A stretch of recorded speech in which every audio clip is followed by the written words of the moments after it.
Hi hello welcome back to my YouTube channel ಗೌಡ್ರ ಮನೆ ಚಾನಲ್ಗೆ ಸ್ವಾಗತ. ನೋಡಿ, ಇವತ್ತು ಒಂದು ಏನಂದರೆ ಜೀರಿಗೆ ಸಾಂಬಾರು ಮಾಡೋಣ ಅಂತ ಬಂದಿದ್ದೀನಿ. ಏನೇ ಊಟ ತಿಂದರೂ ಜೀರ್ಣ ಆಗಲ್ಲ ಹಂಗೆ ಹಿಂಗೆ ಅನ್ನೋಂಥ ಅದಕ್ಕೆ ಈ ಜೀರಿಗೆ ಸಾಂಬಾರು ಮಾಡ್ಕೊಂಡು ತಿಂದರೆ ತುಂಬ ಚೆನ್ನಾಗಿರುತ್ತೆ ಇದು. ಅದಕ್ಕೆ ಮೊದಲು ಏನು ಅಂದರೆ ಇದಕ್ಕೆ ಸ್ವಲ್ಪನೇ ಮೆಣಸು ಹಾಕಬೇಕು, ಜಾಸ್ತಿ ಮೆಣಸು ಹಾಕಬಾರ್ದು.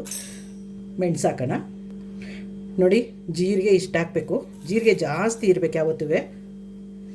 ಸ್ವಲ್ಪ ಹುಣಸೆಹಣ್ಣು, ಶುಂಠಿ ಸ್ವಲ್ಪ, ಕರಿಬೇವು ರುಬ್ಬಕ್ಕೆ,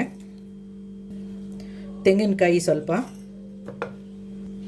ಅರ್ಧದಷ್ಟು ಟೊಮೊಟೊ ಹಣ್ಣು, ಅರ್ಧ ಈರುಳ್ಳಿ, ಒಂದು 2 ಗೆಂಡೆಯಷ್ಟು ಬಿಡಿಸಿಟ್ಕೊಂಡಿರೋ ಬೆಳ್ಳುಳ್ಳಿ, ಸ್ವಲ್ಪ ಹುರ್ಗಡ್ಲೆ, ಸಾಂಬಾರು ಪುಡಿ ಸ್ವಲ್ಪ. ನೋಡಿ, ಈಗ ಇದಿಷ್ಟನ್ನು ರುಬ್ಕೊಂಬಂದ್ಬಿಡ್ತೀನಿ ನಾನು. ನೋಡಿ, ಮಸಾಲೆ ರುಬ್ಕೊಂಡಿದ್ದಾಗಿದೆ. ಈಗ ಇದನ್ನು ಒಗ್ಗರಣೆಗೆ ಹಾಕೋಣ. ಒಗ್ಗರಣೆಗೆ ಇಟ್ಕೊಳ್ಳೋಣ. ಇವಾಗ ಸ್ಟವ್ ಹಚ್ಕೋತೀನಿ.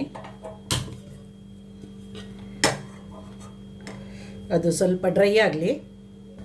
ಆಯಿಲ್ ಹಾಕಿದ್ದೀನಿ ನೋಡಿ. ಆಯಿಲ್ ಸ್ವಲ್ಪ ಹೀಟ್ ಆಗಲಿ. ಇದು ಆಯಿಲ್ ಬಿಸಿಯಾಗಿದೆ. ಸಾಸಿವೆ ಹಾಕೋಣ. ಜೀರಿಗೆ ಹಾಕ್ತೀನಿ, ಕರಿಬೇವು, ಸ್ವಲ್ಪ ಈರುಳ್ಳಿ,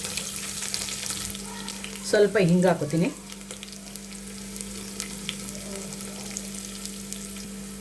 ರುಬ್ಕೊಂಡಿರೋ ಮಸಾಲೆ ಹಾಕೋಣ.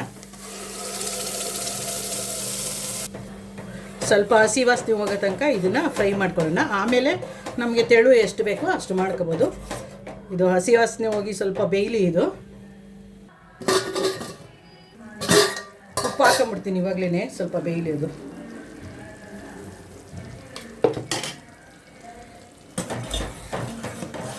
ಬೇಯಲಿ, ಮುಚ್ಚಿಬಿಡೋಣ. ಇವಾಗ ಅದನ್ನು ಸ್ವಲ್ಪ ಗಮ್ಮಂತ ಬೇಯಬೇಕದು. ಮುಚ್ಚಿಬಿಡೋಣ. ಘಮ ಘಮ ಅಂತ ಬೇಯ್ತಿದೆ ನೋಡಿ. ಈಗ ಸ್ವಲ್ಪ ನೀರು ಹಾಕೊಳ್ಳೋಣ ಇದಕ್ಕೆ.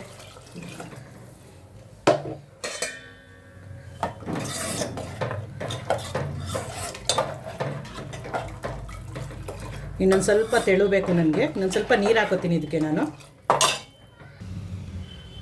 ಒಂದು ಸ್ವಲ್ಪ ನೀರು ಹಾಕೋತೀನಿ.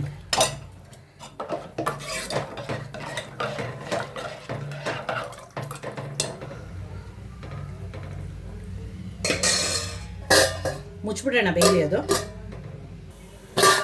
ಕುದೀತಾ ಇದೆ ನೋಡಿ. ಈಗ ಚೆನ್ನಾಗಿ ಘಮ ಘಮ ಘಮ ಅಂತ ಇದೆ ನೋಡಿ. ಇವಾಗಲೇ ಬಾಯಲ್ಲಿ ನೀರು ಬರ್ತೈತೆ. ಎಷ್ಟೊತ್ತಿಗೆ ಊಟ ಮಾಡಲಿ ಅಂತ ನೋಡಿ.